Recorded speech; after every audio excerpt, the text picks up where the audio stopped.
શહેરના કિશનવાડીમાં પીસીબીનો દરોડો. પીસીબી પોલીસે અંજારની વોન્ટેડ લૂંટેરી દુલ્હન ગેંગને ઝડપી પાડી હતી.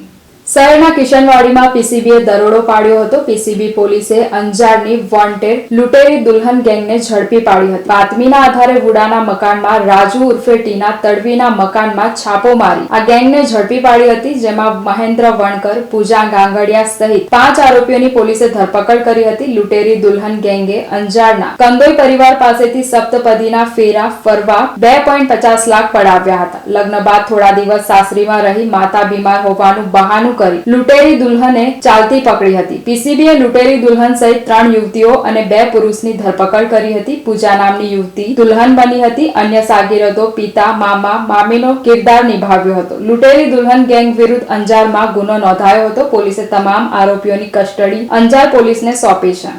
બિલકુલ, આપ જાણો છો, police commissioner Shri Narasimha Komar sir અને એમની સ્પેશિયલ બ્રાન્ચોને તેઓ શ્રીની ખાસ ઇન્સ્ટ્રક્શન છે કે સામાજિક ગુનાઓ અને છોકરીઓ પટાવી પાડી અને જે કંઈ પેટી ઓફેન્સ બને છે તેવા ગુનેગારોને શોધી કાઢવા. આ ઇન્સ્ટ્રક્શન આધારે પીસીબી પીઆઈ રાતડા અને તેમની ટીમ દ્વારા એક એવી બાતમી મળે છે કે કિશનવાડી વુડાના મકાનમાં એક રાજુ તડવી નામનો એક ઇસમ છે. એની મુખ્ય ગુનાની એમો એવી છે કે જે છોકરાઓ લગ્ન વાચ્છુક છે, લગ્ન થતા નથી અને લગ્ન કરવા છે, આવા છોકરાઓની ભાળ મેળવે છે તેમના સહઆરોપીઓ મારફતે. આ સહઆરોપી મારફતે જેને લગ્ન કરવા છે એવા છોકરાના નામ આવ્યા બાદ રાજુ છે એની મુખ્ય ભૂમિકા ભજવશે. વચ્ચે મીડિયેટર બની અને છોકરી પોતાની પાસે એક પૂજા કરીને એક છોકરી કે જે વારંવાર આવા લગ્ન કરે છે એ પોતાની સાથે રહે છે, એવી આ છોકરીને લગ્ન કરાવવાની એક પેરવી કરે છે. ખાસ કરીને આ હરી છે એ એક રકમ નક્કી કરશે કે ભાઈ એક લગ્ન દીઠ તમારે લાખ, 1.5 લાખ, 2 લાખ, 3 લાખ જેવો કેસ તે પ્રકારની એક રકમ નક્કી કરવામાં આવે છે. એડવાન્સ લેવામાં આવે છે, લગ્ન પહેલાં લેવામાં આવે છે, લગ્ન વખતે લેવામાં આવે છે, લગ્ન બાદ લેવામાં આવે છે. આજની આ કામગીરીમાં પીસીબી પીઆઈ અને તેમની ટીમ દ્વારા રાજુને રંગે હાથે એમના ઘરે કિશનવાડીમાંથી પકડવામાં આવે છે. તેમની સાથે એમની વાઈફ હંસા પણ આરોપી છે.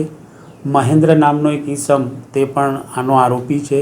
પૂજા નામની છોકરી અને એમની મમ્મી સીતા, કુલ 5 આરોપીઓ છે.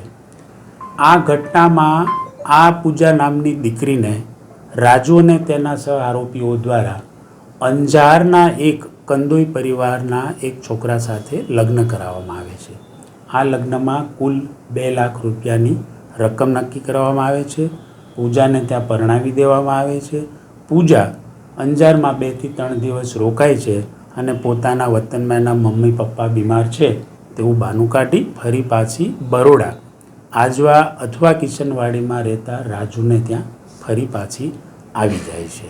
આ છોકરીએ અગાઉ પણ 1-2 વખત આવા લગ્ન કરેલા છે અને નિર્દોષ છોકરાઓ પાસેથી પૈસા પડાવી અને એક પ્રકારના એમો ટાઈપ ગુનો કરવાની ટેવવાળા છે.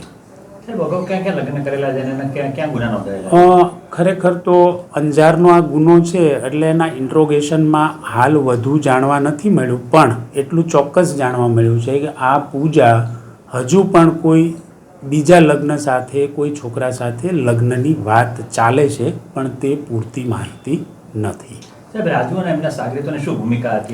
બિલકુલ, હા બિલકુલ. રાજુ જે છે એક તો એનો ગુનાહિત ઇતિહાસ છે. ભૂતકાળમાં તેમના વિરુદ્ધ 2 પ્રોબિશનના, 2 જુગારના, 1-2 મારામારીના ગુનાઓ દાખલ થયેલા છે. એટલે કે પોલીસની કામગીરી અને એની આવડતથી આ રાજુ પરિચિત છે. રાજુ મુખ્યત્વે મુખ્ય મીડિયેટર બને છે. એમના સાગરીતો મારફત છોકરાઓનું નામઠામ આવે છે. છોકરી તો એમની પાસે પૂજા નામની છે જે પ્રોફેશનલ છે.